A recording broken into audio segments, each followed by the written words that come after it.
Welcome, ladies and gentlemen. My name's Dychronic here on this Destiny 2 video, and today we're going to be talking about the weekly reset for August 20th, 2019. Everything that has reset in the week, all the special events, and everything going on in this week we'll talk about in this video, from the Nightfall to the Solstice event. We are going to go through every single thing. So first and foremost, the biggest thing happening this week is that this is the last week of the Solstice event. So if you want to get the Solstice armor, or you want to do anything for the Solstice event, like getting the MMXIX, I think it's called. I don't think I actually butchered that one. If you wanted to get that, this is probably your last opportunity. August 20th is the last day at 10 a.m. Pacific Daylight Time to be able to get this Solstice armor. Now, that being said, Solstice armor is not as valuable as we thought it was. So, for example, if you want to get to 750 power, this armor can get you there, but it doesn't matter because as soon as Shadowkeep releases, every single person in the game will be 750. Every single armor and weapon in the game will be raised up to a floor of 750, even if you are a new player, so that they can help new players get into the correct content as soon as possible. Secondly, if you want Armor 2.0, that's also not a big deal, because as soon as you start the DLC, you're probably going to be going through some missions that give you Armor 2.0, on top of the fact that every single planetary armors and vendors will sell Armor 2.0. So go over to Devrim or Sloan or any of the planetary vendors, give them tokens, and they will give you Armor 2.0. So that's not the biggest issue. Really, the only thing is, if you want the look of this Solstice armor, or you just want to get it for some reason, or you want to get it for triumphs or whatever, that's going to be your only reason. If you like the glowiness and all that stuff, that's why you should get the Solstice armor. And of course, I do not believe you have to have the set masterworked. I think you just need to get it to legendary before the end of the event, and then you can masterwork it at any time. That's the way it happened last year, and that's the way it should still work. And of course, if you haven't seen my video for the top 5 supers, I actually am doing a giveaway right now of 4 4-day passes to PAX West 2019. So if you did not get your passes to PAX West and you still wanted to go, I'm doing a giveaway of 4 4-day passes. In the description down below, you'll find a Gleam link. Just follow that link and there'll be a bunch of different ways to enter, like following the channel, retweeting something on Twitter, following the Twitch, stuff like that, pretty basic. And whatnot. And of course, the last thing I wanted to mention before we get started with the Nightfalls and the weekly reset and all that hootenanny is that next week should be the Iron Banner, if I'm remembering correctly. So if you want to do Iron Banner stuff, that is next week. There'll also be double Valor and triple Valor during the weekend. Those standard kind of stuff you've known from before. Anyways, let's go ahead and get started with the regular weekly resets, starting off with the Nightfalls. First of all, we have the Corrupted Strike. That's going to be the one with the Tech Witch at the very end, and she drops the Horror's Least 540 Pulse Rifle.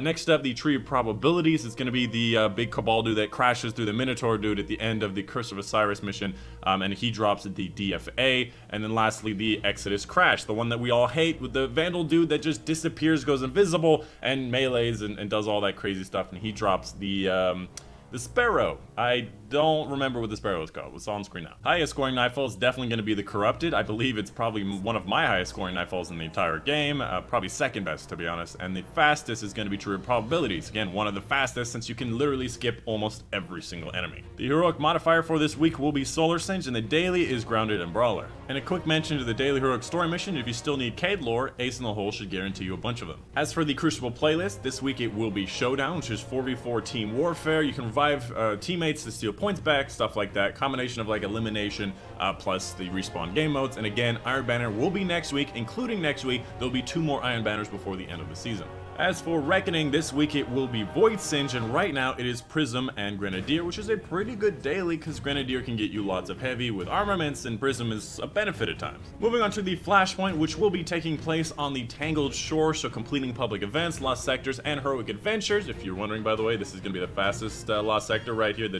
King's Dock ship. If you want to do any of this for powerful gear, it is available. And of course, a friendly reminder that Spider actually has a powerful bounty if you want to go get that. And of course, something very important to know is that if you are doing the public events or lost sectors or anything on the Flashpoint, when the Tangled Shore is the Flashpoint, you do get a bunch of lore for, I think, Varric's Loyal or something.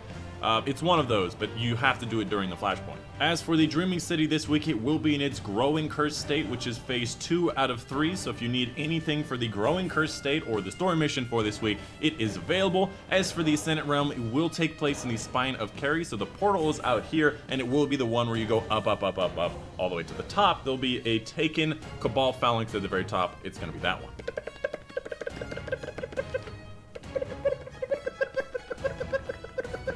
As for escalation protocol, last week was the SMG, this week will be the sniper rifle, and next week will be all three. Moving on to the menagerie, the final boss of the menagerie in either the heroic or the regular version is going to be Pagori, beloved by Callus. It's going to be the big Hydra dude at the very end. If you need anything from him in particular, for the modifiers for normal mode, we have Solar, and the daily right now is going to be Grounded and Brawler. As far as the heroic version of it, it's going to be Extinguish, Match Game, Attrition, and Arc Singe. Not a great combo because these two are some of the worst and there is no positive benefits out of anything. And of course, finally, before we get into Eververse, we have the Whisper and 0 Hour missions. This week it will be Void Singe for both of them in case you still need Void.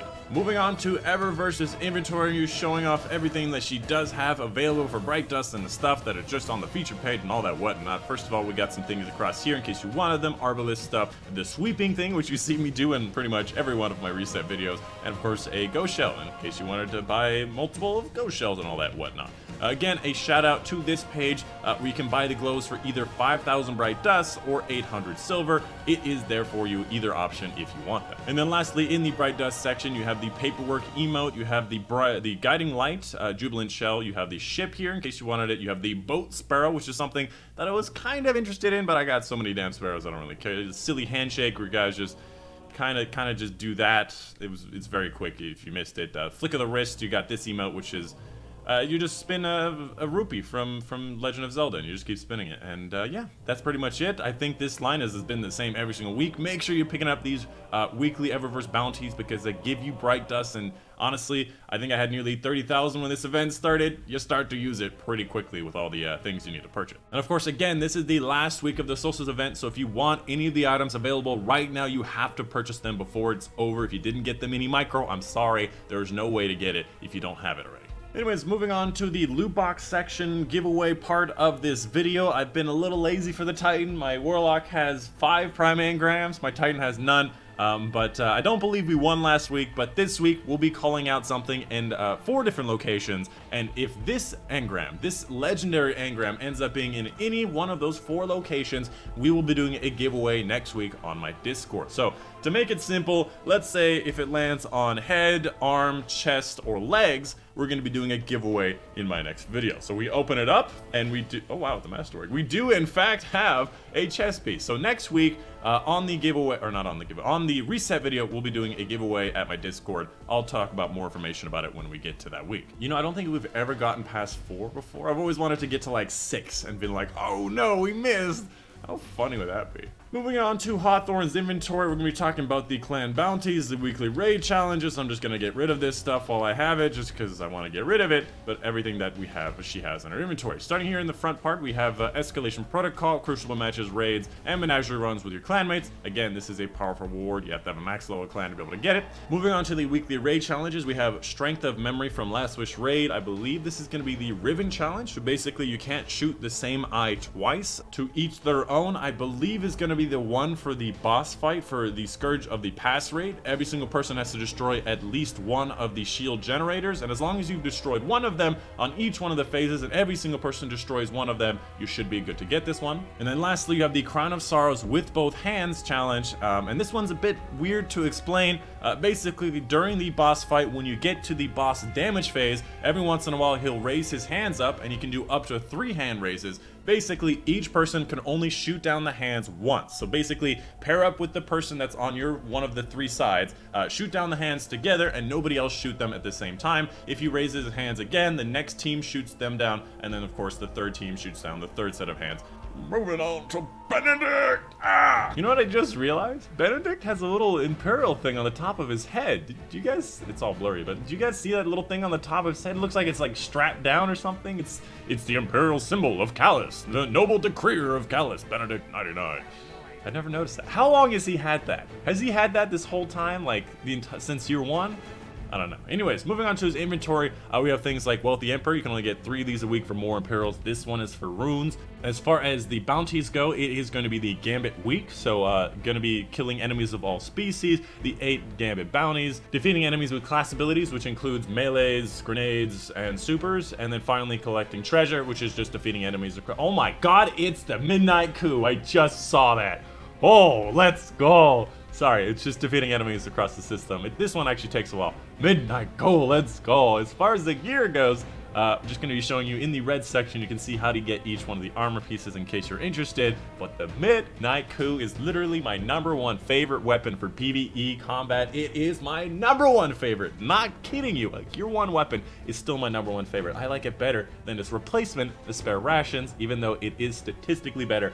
Midnight Coup has always been my baby. Its recoil direction is my favorite. It is definitely worth it to go get it. Now, Year 3 is coming around the corner. They haven't said they're changing weapons at all from the Year 2 system, so it could still be, you know, as worthy as it is now. I recommend you go get it. Just complete the regular Leviathan. You should get enough tokens through it to be able to purchase it directly, and it is definitely worth it. And that is pretty much it. That's the end of the reset video. I apologize if I went a little bit long with the intro and all the giveaway stuff, but yeah, that's the end of it. Of course, again, the giveaway in the description down below. In case you want to get some free passes to PAX West 2019, go to the Gleam link in the description and then follow the steps to enter. But that's it. That's the video for you guys today. Hope you guys did enjoy, and I'll see you guys on the next one.